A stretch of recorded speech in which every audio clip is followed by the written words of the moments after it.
오늘 나누어 드린 아마 그 지도가 있을 터인데 그 지도를 조금 참고해 주시면 좋겠고, 우리 그 그일라 하는 곳 잠깐 한번 좀 봐야 될 듯 합니다. 지도에서 그 그일라를 보게 되면 그 그일라 조금 왼쪽으로 가면 거기가 블레셋 땅이고 그 가드라 하는 곳도 있죠. 그래서 이 블레셋 사람들이 이 그일라 땅과 가깝기도 할 뿐더러 이 그일라는 그 유다 지파 사람들이 차지한 땅 중에서 굉장히 비옥한 곳입니다. 그러다 보니까 이제 그 타작 때가 되면 항상 뼈스러 와가지고 거두어가는 거예요. 그리고 늘 말씀드리듯이 그 가나안 땅에 남아 있었던 이 일곱 족속 그 악한 사람들, 그들은 회개하고 돌아온 적이 한 번도 없습니다. 여전히 죄악이 관영한 사람들이라는 거예요. 그들이 와서 이제 이 그일라를 쳐서 빼앗아 갔는데, 문제는 사울이 빨리 와서 좀 도와주면 좋겠는데 그럴 수 있는 형편이 또 못 되는 거예요. 그래서 또 이 가까이 했던 그 다윗이 가서 이제 도와주게 되는 그런 형편이 되는데, 그 이왕 그 한번 지도가 나왔으니까 우리 어떤 식으로 도망 다니는지 한번 봅시다. 잠깐 그 1, 2, 3, 4 이렇게 적혀 있는데 그 대략 다 맞고요. 한두 가지만 좀 다시 정리하면 좋겠습니다. 잘 아시는 것처럼 그 부인의 도움을 받아서 라마 나요스로 도망을 갔다가 다시 기브아에 와서 그 요나단과 함께 얘기를 하고 이제 도망을 가서 이 놉 땅 3번이죠, 그렇죠? 거기에서 이제 이 아히멜렉에게 그 빵 얻어먹고 그 다음에 골리앗을 칼을 가지고 이제 가드로 도망을 갔죠. 가드로 도망을 갔다가 거기서 미친 채 하고 이제 피할 수밖에 없는, 왜냐하면 사울은 천천히요 다윗은 만만이다 하는 그런 얘기를 다 알고 있었기 때문에 거기서 이제 아둘람 굴로 도망갔다가 여기 있으면 결국은 사울의 손에 죽을 수밖에 없다 싶어가지고 이제 진짜 멀리 도망갑니다. 그래서 한 400명이 따라붙었기 때문에 그들을 먹여 살릴 수 있는 방법이나 길이 없는 거예요, 다윗 입장에서는. 그래가지고 그 모압에 있는 그 미스베 그 모압 땅으로 가서 거기서 이제 용병 생활을 좀 하고 얻어 먹으려고 하면서 자기 부모들을 볼모로 잡히고, 그리고 이제 성을 하나 얻어서 그렇게 있었는데, 그것도 이제 하나님의 사람 가시 나와서 야단을 쳤죠. 그래가지고 어째서 이제 다시 이제 그 유다로 돌아갈 수밖에 없게 됩니다. 그렇게 해서 이제 그 헤렛 수풀로 그리고 또 이 아둘람으로, 그리고 광야 요새로, 십광야로, 그리고 마온으로, 그리고 이제 이 엔게디로, 그리고 난 다음에 다시 바람 광야로 갔다가, 이 바람 광야에 가봤자 광야에서 뭘 먹겠습니까? 이때는 만나 안 주시거든요. 그런 약속도 없었고, 다시 또 올라와서 이 하길라산, 갈멜 이쪽에 이제 계속 이렇게 머물게 되어지는 일들이 이제 있게 되는데, 오늘 그 그일라부터 이제 이야기를 좀 시작하고자 합니다. 우리 다시 23장 1절 봅시다. 사람들이 다윗에게 전하여 이르되, 보소서 블레셋 사람들이 지금 그일라를 쳐서 그 타작마당을 탈취하더이다. 그렇게 얘기를 하니 이에 다윗이 여호와께 물어봅니다. 이르되 내가 가서 이 블레셋 사람들을 치리이까? 여호와께서 다윗에게 이르시되 가서 블레셋 사람들을 치고 그일라를 구원하라. 그렇게 하셨다는 거예요. 여러분 잘 아시는 것처럼 하나님께서 대면하시고 그리고 이제 친근하게 말씀하신 분은 모세 이외에는 잘 없죠. 그래서 다윗에게 이렇게 말씀하셨다는 것은 뒤에 설명이 나와요. 다윗에게 직접 어떻게 이 모세에게 말씀하시듯이 그렇게 말씀하셨다는 뜻이 아니라 그 우림과 둠밈을 가지고 하나님의 뜻을 물어봤다는 거예요. 거기에 대해서 이제 하나님께서 응답을 하신 겁니다. 거기에 대해서 이제 이 역사가 이렇게 하나님의 음성을 들은 것으로 하나님의 뜻을 알게 되었다는 것이죠. 이렇게 기록해 놓고 있는 것인데, 그럼 우리가 조금 뒤에 그 내용이 나오니까 그때 살펴봅시다. 참 풍요로운 것이었는데 풍요로우니까 또 어려움 당하게 되고 그런 것이죠. 이 세상에는 그런 아이러니가 좀 있습니다. 그렇게 해서 이 다윗이 여호와께 물어봅니다. 이르되 내가 가서 이 블레셋 사람들을 치리이까? 여호와께서 다윗에게 말씀하시죠. 가서 블레셋 사람들을 치고 그일라를 구원해라. 그렇게 하십니다. 이 다윗의 사람들이 그에게 이르되 보소서 우리가 지금 유다에 있기도 두렵거든 하물며 그일라까지 가서 이 블레셋 사람들이 그 군대를 치는 일이니까 하면서 이 다윗과 함께하는 사람들이 한 400명 좀 지금 넘어가고 있지 않습니까? 그 자기들 보존하기도 어려운데 남을 돕자는 게 말이 됩니까? 하고 이제 다윗에게 오히려 항변하듯이 얘기를 하죠. 다윗 입장에서는 다시 물어볼 수밖에 없는 거예요. 하나님 말씀이 확실하지만. 그래서 여호와께 다시 묻자온데 여호와께서 대답하십니다. 이르시되 일어나 그일라로 내려가라. 내가 블레셋 사람들을 너의 손에 넘기라. 그렇게 하셨고 다윗과 그 사람들이 그일라로 가서 블레셋 사람들과 싸워서 그들을 크게 쳐서 죽였다는 거예요. 정말 큰 승리를 거두게 됩니다. 그리고 이제 그들의 그 가축을 끌고 왔고 다윗이 이와 같이 그일라 주민을 구원해서 또 잠깐 이렇게 숨을 돌릴 만큼을 좀 얻게 된 것이죠. 문제는 이렇게 그일라 사람을 도와줬는데 그 얼마 안 가서 그일라 사람들이 다윗을 배신했다는 거예요. 그 이유는 사울이 그일라를 늘 도와주는 입장이거든요. 항상 블레셋과 싸우면 누가 싸워줬습니까? 이때까지 늘 사울이 싸워줬거든요. 다윗은 이제 사울의 명령을 받아 싸웠던 사람이니까, 그러니까 사람들은 다윗이 이후에 왕이 될 것을 알고 있어도 지금 힘 있는 사람은 사울일 수밖에 없다는 거예요. 참 민심이 그런 것이죠. 조금 더 이어봅시다. 그 아히멜렉의 아들 아비아달이 그일라 다윗에게로 도망할 때 손에 에봇을 가지고 내려왔더라. 기억나시죠? 그 높 땅에 있었던 제사장 85명이나 그렇게 이제 이 사울의 그 손에 죽고 말았지 않습니까? 그 다 죽이지 않으려고 하니까 그 도액이라고 하는 사람이 그 에돔 사람이었죠. 이 사람이 다 죽여버렸고, 그래서 그 아히멜렉의 그 아들 아비아달이 이제 에봇을 가지고 왔으니까 그 에봇은 다윗과 함께 있는 거예요, 이제. 그러니까 사울 입장에서는 하나님께 물어볼 수 있는 방법이 없는 거죠. 제사장을 죽였겠다. 그리고 에봇도 없으니까. 이때는 이제 하나님께 뭘 여쭤보려면 그 에봇을 만들어서 그 에봇 안에 우림과 둠밈이라고 하는 그 판기라는 기구가 있어요. 근데 그 기구가 어떻게 생겼는지, 그 어떤 식으로 거기에 대해서 답을 찾는지는 우리는 전혀 알지 못하는데, 그런데 성경을 보면 늘 그 하나님께 여쭤볼 때 우리가 둠민으로 이제 그 물어보고 답을 얻게 되는 것을 보게 됩니다. 다윗이 그렇게 그일라에 온 것을 어떤 사람이 사울에게 알리었다는 거예요. 그러자 사울이 한마디 하죠. 하나님이 그를 내 손에 넘기신 거다. 이런 것은 그냥 사울이 해보는 말입니다. 신앙의 고백 같은 말이 아니에요. 누가 하는 말인지를 잘 봐야 돼요. 사울은 지금 이미 하나님을 떠난 사람이고 악한 사람이에요. 그럼에도 불구하고 문화적으로는 늘 누구 얘기를 먼저 꺼냅니까? 하나님 얘기를. 그러니까 우리가 신앙 생활을 한다고 할 때 실제로는 하나님과 인격적인 관계가 바르게 맺어져 있지 않으면 그냥 문화적으로 그게 편해서 그 신앙생활을 하는 것뿐이죠. 마치 불교 국가에 태어나면 불교인이 되는 것처럼 기독교 국가에 태어나면 그냥 기독교인이 되어지는 그런 일들이 얼마든지 있을 수 있거든요. 그래서 실제로 본인이 하나님 어떤 분인지를 바르게 알고 하나님을 만나야 되는 거예요. 여하튼 사울은 그 하나님을 떠나버렸음에도 불구하고 이 문화권이 이제 그런 문화권이니까 하나님이 내 손에 넘기셨다면서 자기에게 유익이 되거나 이익이 되면 다 하나님 나한테 하셨다, 이런 식으로 이제 생각을 하는 거예요, 쉽게. 그가 그 문과 문빗장이 있는 성읍에 들어갔으니까 갖추고 말았다. 이 성을 포위하면 끝나지 않겠습니까? 여러분, 이런 일들 당할 때 다윗이 또 적었던 시가 있겠죠. 우리 한번 그 시편 7편 같이 한번 가봅시다.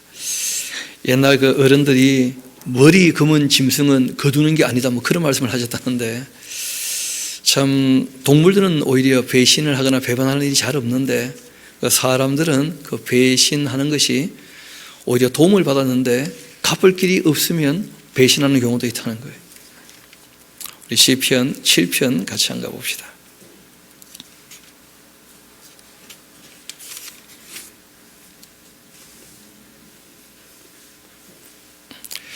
그 베냐민 사람은 굿이라 되어 있는데 이 사람이 이제 사울에게 다윗에 대해서 얘기를 한 것이고 다윗은 큰 위기를 경험하게 된 것이죠. 여호와 내 하나님이여, 내가 주께 피하오니 나를 쫓아오는 모든 자들에게서 나를 구원하여 내소서. 건져낼 데가 없으면 그들이 사자같이 나를 찢고 뜯을까 합니다. 여호와 내 하나님이여, 내가 이런 일을 행하였거나 내 손에 죄악이 있거나 이 화친한 자를 악으로 갚았거나 내 대적에게서 까닭없이 빼앗았거든 원수가 나의 영혼을 쫓아 잡아서 내 생명을 땅에 짓밟게 하고 내 영광을 먼저 먼지 속에 살게 하소서. 다윗이 굉장히 중요한 얘기를 한 가지 하는데, 그 대적에게 까닭없이 빼앗은 적은 한 번도 없다는 거예요. 아무리 악한 사람이라 할지라도 악을 행하면 거기에 대해서 반응을 한 것이지 먼저 선수치고 이런 적은 없다는 거예요, 다윗이. 그래서 그 악한 사람 내가 대할 때에도 까닭없이 내가 그들 것을 빼앗은 적이 없다. 그래서 제가 말씀드렸죠. 다윗의 이 전쟁은 하나님의 전쟁이고 악을 도말하는 전쟁이었다. 예, 그런 말씀을 드렸지 않습니까? 6절 이어봅시다. 여호와여, 진노로 일어나사 내 대적들의 노를 막아주시고 나를 위하여 깨소서. 주께서 심판을 명령하셨나이다. 민족들의 그 모임이 주를 두르게 하시고 그 위 높은 자리에 돌아오소서. 여호와께서 만민에게 심판을 행하시오니 여호와여, 나의 그 의와 나의 성실함을 따라 나를 심판하소서. 악인의 그 악을 끊어버리고 의인을 세워 주옵소서. 의로우신 하나님이 그 사람의 마음과 양심을 감찰하시지 않습니까?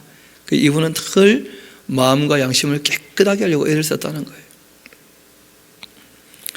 내 마음을 하나님 다 아실 텐데요 하면서, 나의 방패는 마음이 정직한 자를 구원하시는 하나님께 있으니까 정직하게 살려고 힘쓰고 애썼다는 것이죠. 하나님은 의로우신 재판장이시기 때문에 거기 뭐라고 되어 있느냐면 매일 분노하시는 하나님이시라는 거예요. 왜냐하면 이 세상이 참되거나 선하거나 의롭거나 아름답거나 그러지 않은 일들이 너무 많다는 거예요. 예수님 말씀을 들어봐도 그 억울한 일 당해서 하나님께 기도하는 사람들이 밤낮 기도할 만큼 너무 많다는 거예요. 하나님 매일 분노하신다, 그런 표현이 있어요. 사람이 회개하지 아니하면 그가 그 칼을 가시며 그 활이 이미 당겨 예비하셨도다. 그럼에도 하나님께서 왜 칼을 가시느냐, 왜 칼을 가는 슉슉슉 소리를 듣게 하시는가? 회개하라고. 참사하기 전에 회개하라고. 죽일 도구를 또한 예비하시며 그가 맞는 화살은 불화살 들이로다. 악인이 죄악을 낳으며 재앙을 베어 거짓을 낳았도다. 그가 웅덩이를 파서 만들며 자기가 만든 함정에 빠져도다. 그의 재앙은 자기 머리로 돌아가고 그의 포악은 자기 정수리에 내리게 될 것이다. 내가 여호와께 그의 의를 따라서 감사하며 지존하신 여호와의 그 이름을 찬양하리로다. 그러니까 마음이 깨끗하니까 항상 참된 것, 선한 것, 의로운 것, 이런 걸 이제 추구하고 있는 다윗의 모습도 볼 수가 있죠. 우리 다시 이제 본문의 말씀으로 돌아옵시다. 성경이 우리에게 보여주는 내용 중에 이런 것이 있는 겁니다. 다윗이 은혜를 베풀었는데 사람들은 배신하더라는 거예요. 그런 일들은 이 땅에서 일상다반사죠. 다윗만 그런 것이 아닙니다. 하나님께서 그 아들까지 우리를 위하여 내어주셨다는데, 그렇게 사랑하신다는데 사람들이 하나님을 배신한 정도가 아니고 하나님은 아예 없는 것처럼 생각하고, 심지어 어떤 사람들은 하나님 없다고 하면서 또 하나님을 모욕까지 해요. 없다고 하면서. 그러고 보면 참 사람이 그 하나님을 만나지 못하면 그 어떤 존재인가 하는 것도 우리가 알 수가 있죠. 양심이 올곧지 아니하면 그렇게 되고 마는 거예요. 그래서 우리가 누구한테 뭘 도와주고 뭐 받을 기대를 좀 하지 맙시다. 빨리 까먹어야 되지. 괜히 마음 상할 일들이 많아질 수 있다는 거예요. 제 얘기도 한번 해볼까요? 할 말이 많습니다. 누구나 다 그럴 수 있다는 거예요. 우리가 그러지 않도록 애를 써야 돼요. 우리는 정말 은혜를 갚아야 되겠지만, 그러나 사람들이 은혜를 입었다고 해서 다 은혜를 갚느냐? 사람은 그러지 않을 수 있다는 거예요. 얼마든지. 이어봅시다. 다윗이 갇히게 되었다 이렇게 생각하면서 이제 사울이 죽이려고 옵니다. 사울이 모든 백성을 군사로 불러 모으고 그일라로 내려가서 다윗과 그 사람들을 진짜 애워싸고 말았어요. 그 다윗은 사울이 자기를 해하려 하는 그 음모를 알고 제사장 아비아달에게 이르되 에봇을 이리로 가져오라 하고, 그리고 이제 이 다윗이 이르되 이스라엘 하나님 여호와여, 사울이 나 때문에 이 성을 멸하려고 지금 그일라로 내려오기를 꾀한다 함을 주의 종이 분명히 들었나이다. 그일라 사람들이 나를 그 손에 넘기겠나이까? 주의 종이 들은 대로는 사울이 지금 내려오겠나이까? 들은 대로 이스라엘 하나님 여호와여, 원컨대 주의 종에게 일러 주옵소서. 그렇게 하니 여호와께서 이르시되 그가 내려오리라. 그 에봇을 가지고 이렇게 했다는 얘기가 바로 우림과 둠민 가지고 이제 하는 것인데, 그 일단 뭐 우리가 지나왔지만 조금 다시 한번 살펴보고 봅시다. 우리 민수기 27장 같이 한가 봐요. 민수기 27장.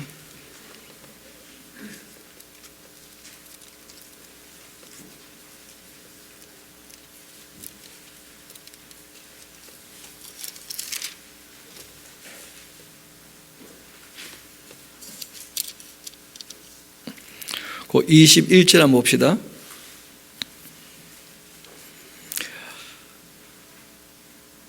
그는 제사장 엘리아살 앞에 설 것이고 엘리아살은 그를 위하여 그 우림의 판결로서 하는 거 보이십니까? 그 여호와 앞에 물을 것이다. 하나님께 이제 묻는다는 것이 뭐냐면 우림과 둠밈이라고 하는 특별한 도구가 있었다는 거예요. 하나님께서 그걸 만들라고 하셨거든요. 그것 가지고 이제 물어보는 거예요. 그럼 거기에 이제 그 어떤 대답이 나오는 거죠. 그 우림과 둠밈이 어떻게 생겼는지는 아무도 몰라요. 그렇게 해서 그와 온 이스라엘 자손 곧 이 온 회중은 엘리아살의 그 말을 따라 나가며 들어올 것이다 하면서, 그 다윗도 이제 하나님께 여쭤보면 그 아비아달이 얘기를 하는 것이죠. 우리가 둠밈을 가지고 이렇게 하나님께서 얘기하셨습니다 하면 다윗이 그걸 이제 받아들이는 거예요. 우리 또 한 군데 들어가 봅시다. 신명기 33장 같이 한가 봐요. 그 뭐 바로 뒤에 있는 책이니까 신명기 33장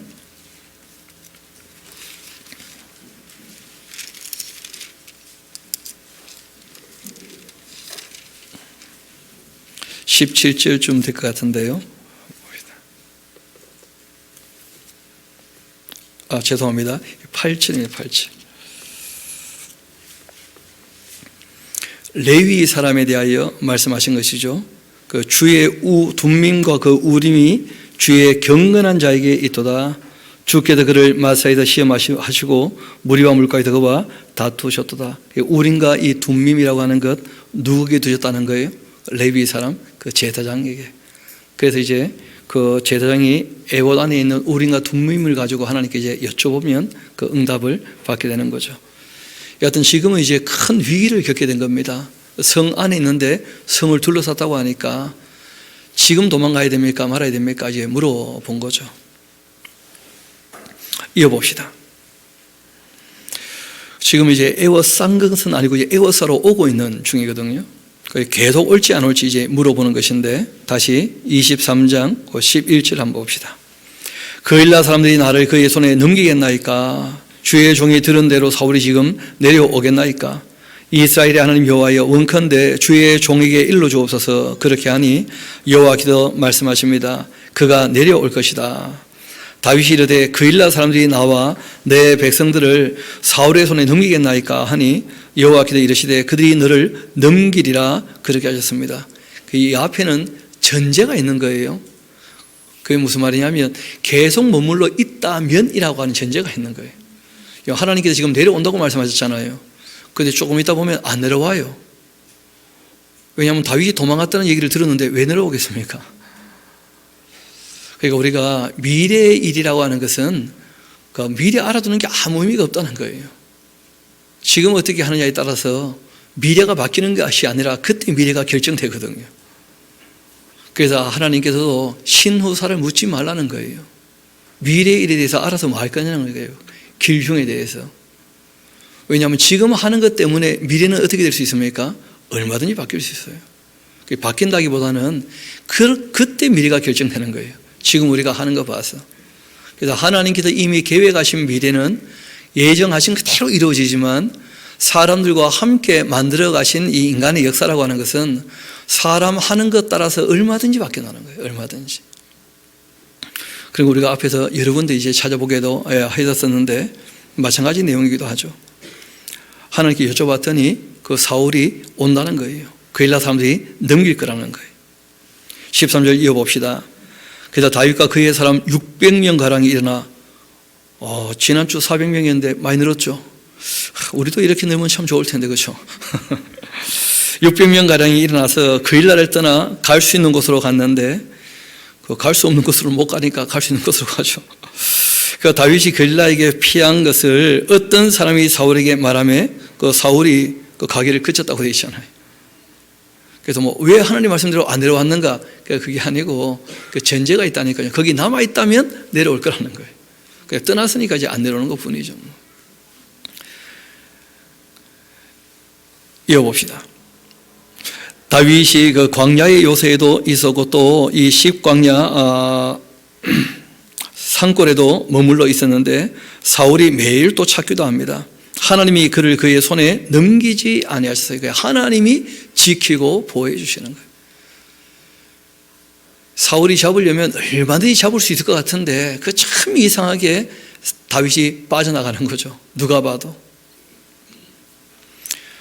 보통 사람이 생각하면 그러지 않겠습니까? 그일라를 도와주고 구원했으니까 그일라 사람이 대접을 잘해줄 것이다. 그러면 다윗이 거기에 평안히 거할 것이다.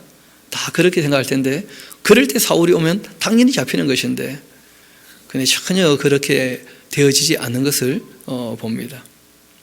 이어봅시다. 다윗이 사울이 자기 생명을 빼앗으려고 나온 것을 보았기 때문에 그가 십광야 이 수풀에 있게 됩니다. 이 성에 들어가면 포위해버리면 빠져나갈 길이 없으니까 그래서 이제 수풀에 있었게 되었는데 사울의 아들 요나단이 일어나서 수풀에 들어갔고 다윗을 만나게 됩니다. 아마 다윗이 요나단도 함께 왔다는 말을 들었는지 그 요나단과 만남을 갖게 됐습니다. 그 다윗에게 요나단이 한마디 합니다. 그에게 하나님을 아주 힘있게 의지하겠다는 거예요. 참 요나단도 대단한 사람이죠. 그 다음이 더 중요합니다. 뭐라고 하느냐 하면 요나단이 그에게 이르되 두려워하지 말아라. 내 아버지 사울의 그 손이 너에게 미치지 못할 것이고 너는 이스라엘 왕이 될 거다. 아니 자기가 왕이 돼야 될 거 아니에요. 요나단이 사울의 아들인데. 그런데 이런 정도의 그 얘기를 하는 그런 큰 인물이었어요. 요나단은. 너가 이스라엘 왕이 될 것이고 나는 너 다음이면 충분하다. 내 아버지 사울도 그 사실을 다 알고 있다. 그래가지고 이제 인간적인 마음에 널 죽이려고 하는 것 뿐이다 하고 이제 얘기를 하는 거죠. 그러나 결코 죽일 수 없을 거라는 거예요. 두 사람이 여호와 앞에 언약하고 다윗은 수풀에 머물고 요나단은 자기 집으로 돌아갑니다. 그때 또 시입 사람들이 이 기브아에 이르러 사울에게 나와 말하죠. 다윗이 우리와 함께 광야 남쪽 이 하길라산 그 수풀 요새에 숨지 아니하였나이까 하면서 하여튼 다윗이 숨어 있으면 또 고발하고 고소하는 사람들이 있는 거예요. 그러한 주 왕은 내려오기를 원하시는 대로 내려오셔서 그를 왕의 손에 넘길 것이 우리의 의문이다. 그런데 이렇게 고발하는 이유가 있습니다. 왜냐하면 잘 아시는 것처럼 그 노브 땅에 그 아히멜렉이 고발하지 않았었잖아요. 그러면 제사장도 다 죽이는 사람이거든요. 사울이. 그러니까 백성들 입장에서는 공포가 엄청난 거예요. 다윗을 신고 안 하면 자기들이 다 죽는 거예요, 그냥. 그러니까 신고 안 할 수가 또 없는 거예요. 다윗이 건져줘도. 이어봅시다. 그 당신의 손에 넘길 것이 우리의 의문이다. 그렇게 하고 사울이 말하죠. 너희가 나를 긍휼히 여겼으니까 여호와께 복받기를 원한다. 참 사울도 웃기는 사람이죠. 하나님 믿도 않으면서 늘 그렇게 자기에게 이 눈앞에 있는 자그마한 그 이익을 지금 추구하는 것인데 어떻게 보면 사울은 그 다윗을 고발하니까 막 여호와께 복받기를 원한다면서 지금 여호와께서 다윗을 보호하고 계시는데 전혀 하나님과 상관없이 하나님 이야기하는 사람들도 얼마든지 있다는 거예요. 이어봅시다. 어떤 사람이 내게 말하기를 그는 심히 지혜롭게 행동한다. 그렇게 하나니 너희는 가서 더 자세히 좀 살펴봐라. 그리고 그가 어디에 숨었는지 또 누가 거기에서 그를 보았는지 다 알아봐라. 그가 숨어 있는 모든 곳 정탐하고 그 실상을 내게 보고해라. 그러면 내가 너희에게 이제 함께 하겠다. 그가 이 땅에 있다면 유다 몇천 명 중에서라도 그를 찾아낼 것이다. 그렇게 얘기하면서 실제로 그 말이 너무 부드럽게 이렇게 표현되어 있는데 몇천 명 중에서라도 그를 찾아내겠다. 이런 말은 내가 몇천 명을 죽여서라도 다윗은 반드시 죽인다. 그런 의미예요. 끔찍한 얘기죠. 다윗 하나 죽이려면 많은 사람이 죽을 거 내가 다 그 정도 생각하고 있다. 이런 정도의 의미인데 그래서 이제 이 정탐꾼들이 사울의 부탁을 받고 먼저 일어나서 사울보다 시부로 갔고 또 다윗과 그의 사람들도 광야 남쪽 이 마온 광야 아라바에 이제 있게 되는데 사울과 그 신하들이 찾으러 온 것을 어떤 사람이 다윗에게 아뢰고 그리고 이에 다윗이 그 바위로 내려가서 마온 황무지에 있게 되었고 사울이 듣고는 마온 황무지로 다윗을 따라왔습니다. 사울은 산 이쪽으로 가면 다윗과 그 사람들은 산 저쪽으로 돌아가고 그러니까 자그마한 바위산 하나를 지금 사이에 두고 뺑뺑이 돌듯이 그렇게 지금 쫓고 피하고 하는 거예요. 그리고 다윗이 사울을 두려워하여 급히 피하려 했는데 이는 사울과 그 사람들이 다윗과 그 사람들을 드디어 에워싸버렸어요. 이제 피할 길이 없는 겁니다. 이러면 에워쌌으면 끝난 거 아니겠어요? 어디로 도망갑니까? 그렇게 이제 대청편이었는데 근데 전령이 사울에게 와서 급히 보고합니다. 블레셋 사람들이 땅을 침노합니다. 다윗 입장에서는 너무 고맙죠. 블레셋이 침노해 준 게.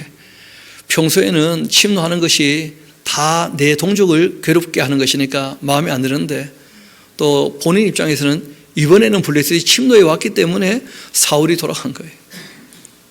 그러니까 우리가 이 땅에 살아갈 때 참 사건들이요 복잡하게 얽혀 있는 겁니다. 그래서 예수님께서 가라지도 뽑지 말라고 하신 거예요. 가라지 뽑다가 어떻게 되는 수가 있다고요? 그렇죠. 알곡도 다치는 수가 있으니까. 우리가 너무 함부로 결론 내리고 너무 함부로 사람을 대하지 않도록 늘 조심해야 돼. 예수님은 원수까지라도 사랑하면서 위하여 기도해 주라 그렇게 부탁도 하신 다 이유가 있는 것이죠. 그렇게 해도 다윗이 큰 위기에서 모면하게 된 일이 있었다는 것입니다. 이때 또 불렀던 노래가 있겠죠. 우리 시편 54편으로 같이 한번 봅시다. 시편 54편. 다윗이란 그 인물이 힘들고 어려울 때마다 하나님 앞에 어떻게 기도했는지 또 어떤 마음을 가지고 있는지 우리가 좀 살펴보는 것이 우리가 이 땅에서 신앙생활할 때 세상은 점점 좋아지겠지만 그러나 우리가 신앙생활하는 것은요 조금씩 더 어려워지게 될 겁니다. 왜냐하면 세상 사람들이 그 신앙인들에 대해서 많은 실망도 했을 뿐더러 조금씩 더 과학이 발달하게 되어지면 실제로 진짜 과학은 아니잖아요. 이 확인될 수 있는 것이 아니니까 실험실에서. 그럼에도 불구하고 하나님 마음에 두기를 다 싫어하기 때문에 진화 사상을 훨씬 더 좋아할 겁니다. 다 그쪽으로 이제 점점 흘러가게 될 거예요. 그래서 신앙생활하는 것은 점점 더 어려워지게 되는 그런 입장이 될 터인데 힘들고 어려울 때 다윗이 얘기하는 그 마음을 좀 살펴볼 필요가 있는 것이죠. 우리 시편 54편 다윗의 그 맞서길 교훈이라는 겁니다. 인도자를 따라 현악에 맞춘 그 노래이기도 하고 십사람이 그 사울에게 이르러 말하기를 다윗이 우리가 있는 곳에 숨지 않았습니까? 하고 그 고발했을 때 얘기죠. 하나님이여 주님의 이름으로 나를 구원하여 주시고 주님의 힘으로 나를 변호해 주옵소서. 하나님이여 내 기도를 들어주시고 내 입의 말에 귀를 기울이소서. 낯선 자들도 일어나 나를 치고 포악한 자들이 나의 생명을 수색하며 하나님을 자기 앞에 두지 아니하였음이니이다. 다윗과 무슨 관계가 있어가지고 진짜 다윗에게 화가 나서 다윗을 죽이려고 하거나 잡으려고 한다면 이해는 될 거 아닙니까? 그렇죠? 내가 뭘 잘못했으니까. 그런데 아무 관계가 없는 사람들이 다윗이 잘못 없는 걸 뻔히 알면서도 그렇게 죽이러 온다는 거예요. 하나님은 나를 돕는 이심이여 주께서는 내 생명을 붙들어 주시는 이신이이다. 주께서는 내 원수에게 악으로 갚으시리니 주의 그 성실하심으로 그들을 멸하소서. 하나님의 성실하심 중에는 악한 자를 심판하시는 뭐도 있다는 거예요? 성실도 있다는 거예요. 그러니까 알갱이는요 한 기도 빠짐없이 다 건짐을 받게 되겠지만 가라지는요 단 한 가라지도 하나님과 함께 있을 수 없어요. 다 하나님께서 성실하게 다 골라내가지고 가짜도 진짜를 골라내는데도 성실하시지만 가짜를 골라내는데도 성실하시다는 걸 꼭 기억하셔야 돼요. 그래서 우리가 이 땅에서 신앙생활 할 때 의외로 장애가 꽤 많다는 거예요. 이단도 많고 사이비도 많고 우리가 정말 바르지 아니하면 걸려 넘어질 때가 많아요. 이유는 하나님의 구원도 성실하시지만 하나님의 심판도 어떻다는 거예요? 성실하시기 때문에. 이어봅시다. 주님의 그 성실하심으로 그들을 멸하소서. 내가 낙헌 죄로 주께 제사하리이다. 여호와여 주의 이름에 감사하오리니 주의 이름은 선하시기 때문입니다. 참으로 주께서는 모든 환난에서 나를 건지셨고 내 원수가 보응받는 것을 내 눈이 똑똑히 보게 하셨나이다 하면서 여태까지 그렇게 해오셨으니까 앞으로도 하나님께서 악한 자들을 멸망하는 것을 보게 하여 주옵소서 하면서 다윗이 이제 하나님께 그 심판을 의뢰하는 그런 모습을 보게 됩니다. 우리 다시 이제 본문으로 돌아오도록 합시다. 그렇게 블레셋 사람들의 침공 소식을 듣고 급히 돌아갔죠. 그리고 그 전령이 사울에게 와서 말합니다. 급히 오소서 블레셋 사람들의 땅을 침노하나이다. 이에 사울이 다윗 뒤쪽 길을 그치고 돌아와 그 블레셋 사람들을 치러 돌아갔기 때문에 그래서 그 큰 바위를 뭐라고 불렀느냐 하면 셀라 그 하마 누곳이라 그렇게 불렀다는 거예요. 분리가 된 바위다. 그러니까 실제로 이 다윗이 완전히 포위되어서 정말 큰 위기를 겪게 되었는데 오히려 블레셋 사람들 때문에 도움을 얻어가지고 실제로는 다 하나님의 손길이었겠죠. 그렇게 해서 그 큰 바위를 그렇게 불렀습니다. 불리케 하는 바위다. 다 돌아갔다는 거예요. 다윗이 거기서 올라가서 드디어 엔게디 요새 이제 머물게 됩니다. 그 엔게디는 광야 안에 있지만 거기에 그 샘이 솟아요.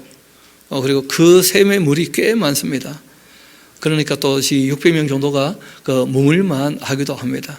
또 그 엔게디 쪽에 가면 그 산양, 산염소, 그 산에 있는 동물들도 꽤 많은 곳이에요.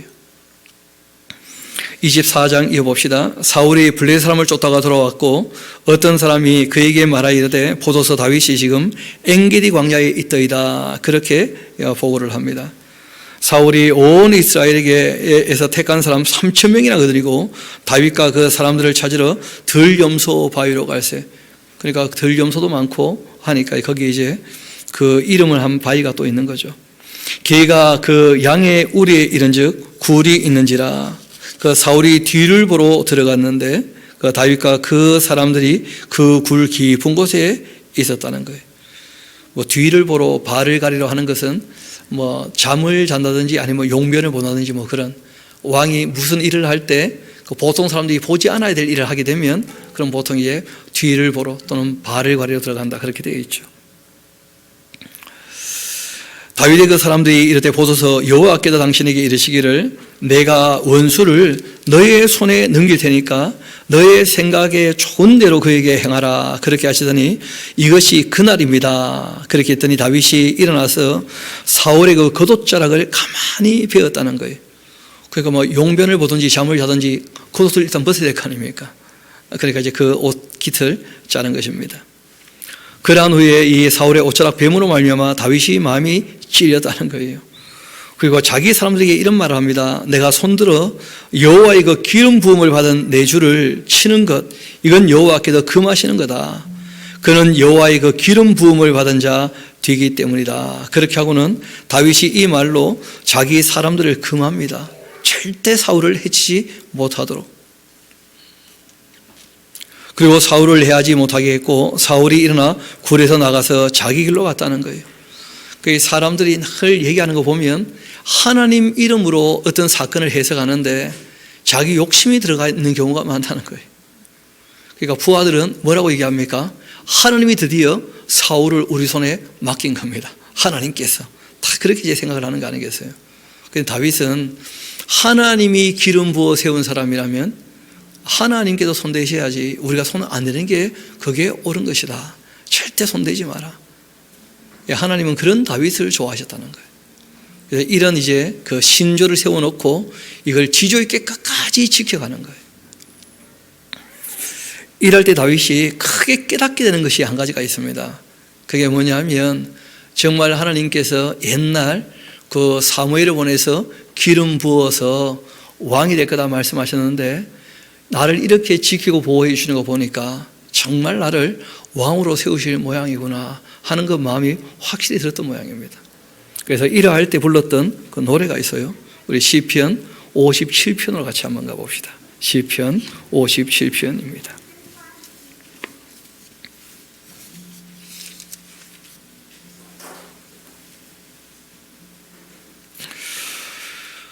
다윗의 그 믹담이라 그렇게 되어 있고 인도자를 따라 알다셋이라고 하는 그 곡조에 맞춘 노래인데 다윗이 사울을 피하여 굴에 있을 때 그때 이제 불렀던 노래이고 또 기도의 내용이기도 하죠.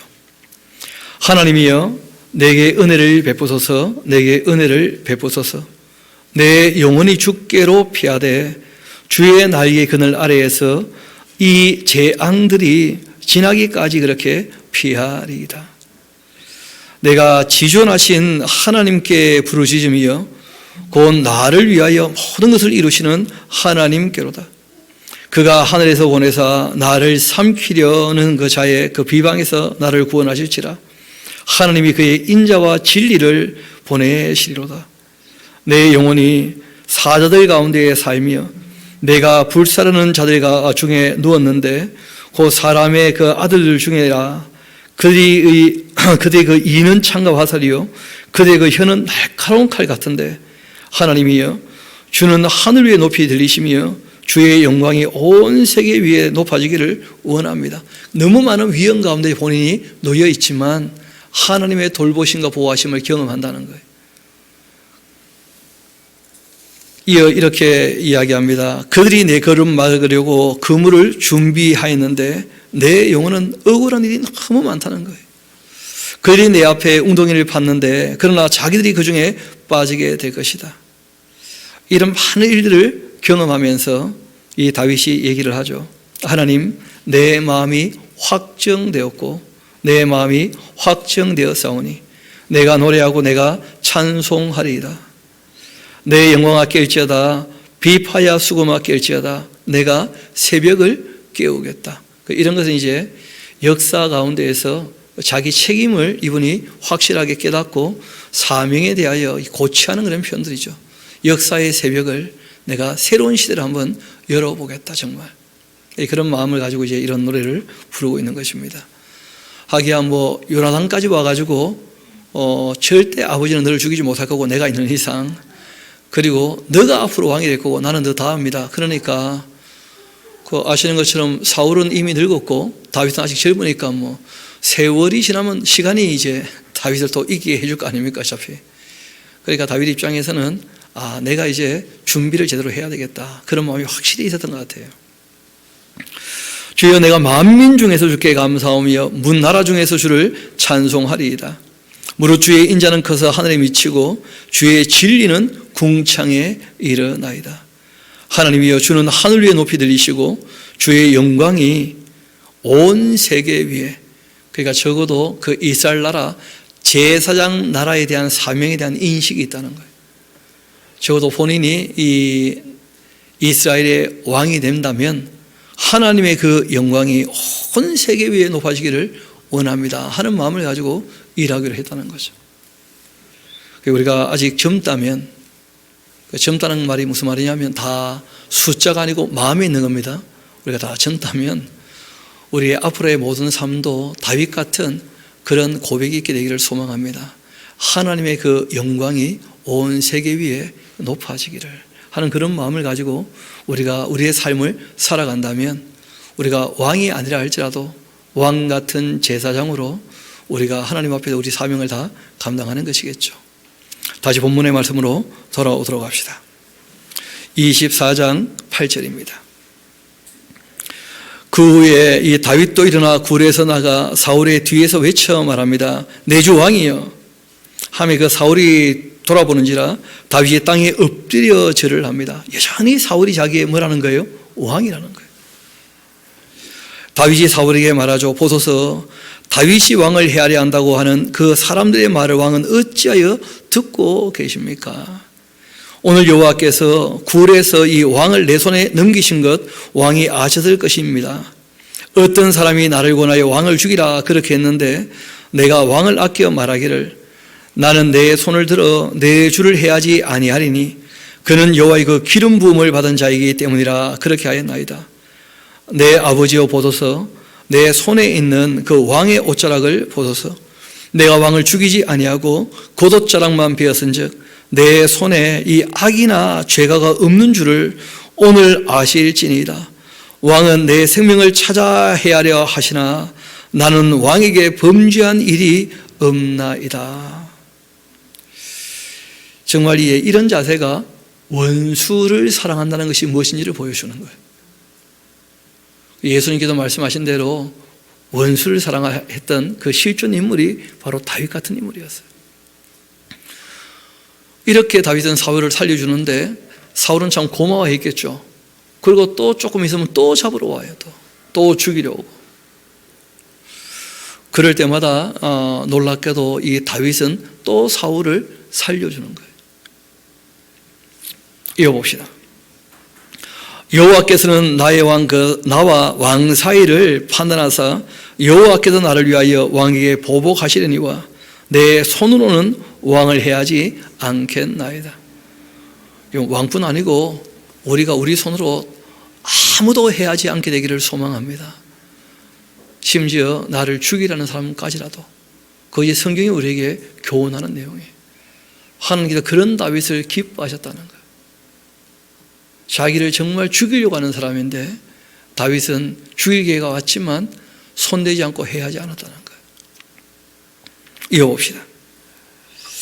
예속담에 말하기를 악은 악인에게서 난다 그렇게 했는데 내 손이 왕을 해하지 아니하리라. 이스라엘 왕이 누구를 따라 나왔으며 누구의 뒤를 쫓나이까? 죽은 개나 벼룩을 쫓음이니이다.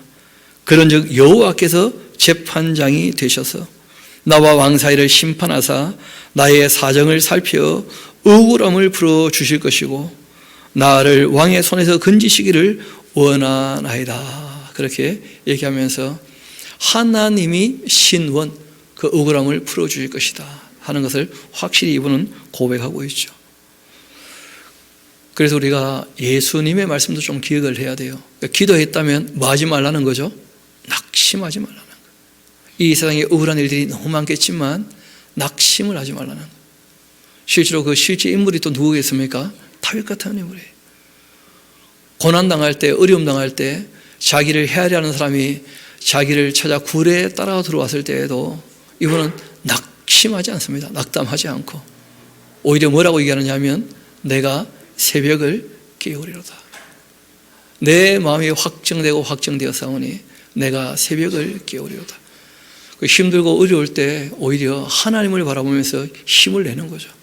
뭘 할 수 있겠냐 그런 것이 아니고 하나님께서 모든 것을 올바르게 판단하실 것이고 나는 내가 해야 될 일들에 관하여 정말 하나님 앞에서 정직하고 성실하게 마음을 다해서 양심적으로 그렇게 하나님 앞에서 살아가겠노라. 그렇게 끊임없이 이분은 다짐하면서 그 길을 걸어가는 것이죠. 그래서 이 다윗의 그 걸음들은 우리에게 역사적으로 주는 교훈이 많다는 거예요. 그래서 이 사람의 이야기가 참 많이 나오는 거예요. 다윗이라고 하는 그 인물의 이야기가. 이어봅시다. 다윗이 그렇게 사울에게 이같이 말하기를 마치니까 사울이 말하죠. 내 아들 다윗아 이것이 너의 목소리냐 하고 소리 높여 웁니다. 사울이 너무 고마워서 죽다 살았잖아요. 사울이. 그러니까 뭐 울어요 울어.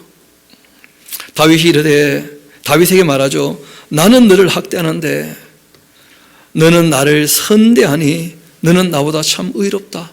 이런 원수에게서 이런 정도의 얘기를 듣는 거예요. 다윗이라는 인물이. 그러니까 정말 다윗이죠. 자기를 죽이려고 하는 그 원수가 다윗에게 얘기하는 거예요. 너는 나보다 옳다는 거예요.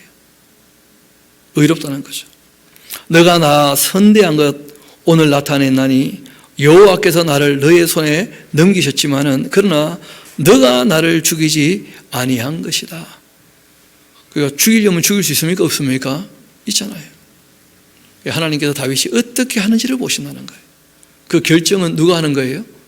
죽이든지 죽이지 않든지 그 다윗이 할 수 있었던 입장 아닙니까? 다윗은 죽이지 않기로. 왜냐하면 그것이 하나님의 뜻이라고 믿었기 때문에. 하나님께서 기름 부은 사람을 내가 손대지 않겠다. 왜냐하면 다윗은 악한 사람이 악을 행하기 전에는 악을 갚은 적이 없거든요. 그런데 지금 사울은 확실하게 자기에게 악하게 대하고 있거든요. 그럼에도 이 사울이 악하게 행동할 때에는 다 하나님께서 특별한 어떤 뜻이 있을 거라고 믿는 거예요. 하나님께서 기름 부어 세웠으니까 왕으로. 이어봅시다. 사람이 그 원수를 만난다면 그를 평안히 가게 하겠냐? 너가 오늘 나에게 행한 일로 말미암아 여호와께서 너에게 손으로 갚으시기를 내가 원한다 하면서 너희 착한 행실을 보고 하나님께 영광을 돌리게 하라 하고 성경은 우리에게 말씀하시죠. 보라, 나는 너가 반드시 왕이 될 것을 알고 있다. 또 아신답니다. 사울께서 다 알고 있고 이스라엘 나라가 너의 손에 견고히 있을 것을 알고 있는데 문제는 미워하는 그 마음, 감정이 앞서기 때문에 문제가 되는 거예요. 그래서 우리가 항상 좀 인격적인 신앙생활을 할 때 우리가 지성이나 이성이란 얘기하지 않습니까? 그 사실을 바르게 안다는 것이 굉장히 중요하다는 거예요. 사실을 바르게 안다는 것이. 그리고 그 사실을 따라서 마음이 좋아할 것은 좋아하고 또 아닌 것은 아니다는 것이죠. 예할 것은 예하고 아니할 것은 아니요. 선한 것은 선하다고 악한 것은 악하다. 내용을 먼저 파악을 해놓고 결정을 해야 돼. 그런데 우리는 뭐 내용 결정 이전에 아니죠. 내용을 파악하기 이전에 결정부터 해놓고 내용을 거기에서 분석을 해. 그래서 참 우리나라 정치가 아직 어려운 거예요. 제가 보니까 그 당원들이 상대 당을 같은 동포라 생각하지 않고 적이라고 보더라고, 적. 그러니까 항상 해석이 어떻게 나오는 거예요? 항상 미워하는 마음으로 해석이 나오는 거예요. 그렇게 해서는 안 되는 것이죠. 함께 가야 되는데 먼저 사실을 먼저 파악을 하고 그러고 난 다음에 그 결정을 해도 늦지 않거든요. 항상. 그런 게 조금 아쉽죠. 이런 면에서 다윗은 정치할 만한 사람이라는 거예요. 반면에 사울은 더 이상 정치하면 안 되겠죠. 감정이 늘 앞서니까. 이어봅시다. 보라, 나는 너가 반드시 왕이 될 것을 알고 이스라엘 나라가 너의 손에 견고히 설 것을 알고 있다. 그러즉 너는 내 후손을 끊지 아니하며 또 내 아버지 집에서 내 이름을 멸하지 아니할 것을 이제 여호와의 이름으로 내게 맹세하라. 그렇게 했습니다. 다윗이 그렇게 사울에게 맹세하며 사울은 집으로 돌아갔고 그리고 다윗과 그 사람들은 요새로 올라갔고 우리도 이쯤에서 이제 말씀을 마무리해야 되겠죠. 거기 우리 근데 시편 한 편을 좀 더 봐야 되는데 그 시편 15편 좀 적어 놓으시고 우리가 시편 15편 좀 가보도록 합시다. 여러분 실상 그 다윗이 그 언제 적었던 신지가 명확하면 그건 뭐 별로 어렵지 않은데 다윗의 시라고 되어 있지만 정황이 나오지 않은 시들이 있어요. 그럴 때는 다윗이 크게 어려움 당한 적이 이 사울에게 쫓길 때하고 그리고 이제 압살롬에게 쫓길 때였거든요. 젊을 때는 좀 패기가 넘쳐요. 반면에 이제 나이가 많을 때는요, 진짜 이제 젊은이의 그 패기는 빠지고는 오히려 아주 노련하고 노숙하게 되어집니다. 파릇파릇한 풋사과가 또 풋사과대로 맛은 있지만 그 설익은 것이고 어떻게 보면 정말 무르익어서 나오는 그 고백들도 또 있게 되거든요. 그런 것 정도로 우리가 조금 판별해서 보면 됩니다. 너무 젊으면 문도 힘있게 닫고 막 그러는 거죠. 다 젊어서 그래, 젊었어. 다 양해해야 됩니다. 자, 우리 그 시편 15편 같이 가봅시다.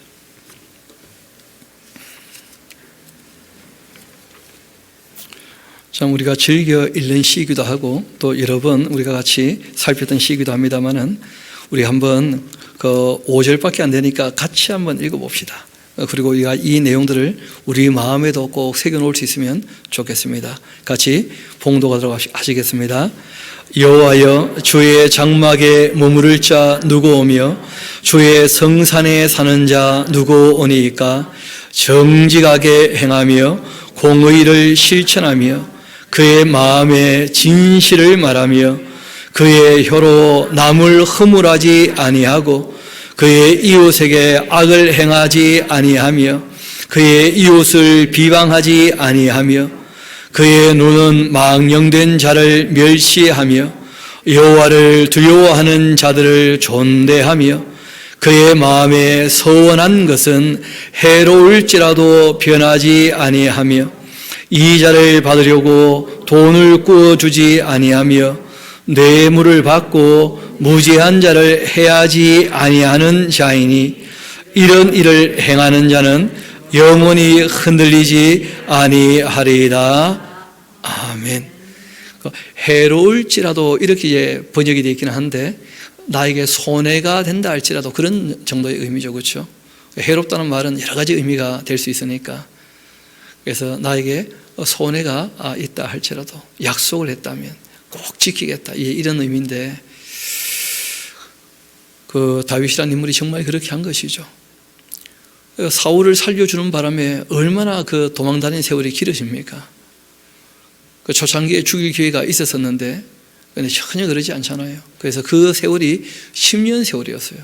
정말 자기 인생에 큰 어려움이었는데 근데 참 놀라운 것은 그 어려움 때문에 다윗이 연단되어서 나이 30에 유다의 왕이 되어도 그 일을 능히 감당할 만큼의 실력이 되었다는 거예요. 여러분 사람이 연단되지 않고 단련되지 않으면 그 일꾼 되기가 쉽지 않거든요. 그래서 다 지나고 난 다음에 돌아봤을 때 하나님의 뜻을 따라 살았다면 정말 모든 것이 합력하여 선을 이루게 되는 줄로 믿습니다. 우리가 그 신앙 가지고 우리가 이 땅에 어떤 일이 닥쳐와도 낙심하지 마시고 우리가 좀 올곧게 정말 주님 앞에 서서 주님의 뜻을 따르기를 주님의 이름으로 부탁을 드립니다. 우리 함께 기도하도록 하시겠습니다. 아버지 하나님, 오늘 저희들 다윗의 아주 험난한 그 도피 생활들을 같이 살펴보았습니다. 그 힘들고 어려운 중에도 그 마음을 다잡으며 낙심하거나 좌절하지 아니하고 정말 하나님 앞에서 자기 마음을 일깨우며 역사의 새벽을 다시 한번 깨워서 하나님께서 맡기신 일들을 감당하겠노라 그렇게 다짐하는 다윗의 모습을 보게 됩니다. 저희들도 주님께서 우리에게 맡기신 시간이나 또한 이 물질이나 재물이나 또 우리의 많은 이 관계들이나 우리에게 허락하신 선물들이 참 많은데 우리가 이 모든 것들을 선용하여서 주님께서 기뻐하시는 그러한 역사들을 이루어가기를 소망하오니 아버지 하나님, 저희들에게도 지혜를 지식을 명철을 총명을 늘 더하여 주시기를 소망합니다. 저희들에게 다윗의 삶을 통하여 여러 가지 교훈을 하여 주셨사오니 우리가 이 말씀들을 마음에 잘 새겨서 우리의 삶 가운데 주님의 뜻을 따라 사는 데 부족함이 없게 인도하여 주옵소서. 모든 것을 주님께 의탁합니다. 또한 감사를 드립니다. 이 모든 말씀 이름으로 기도합니다.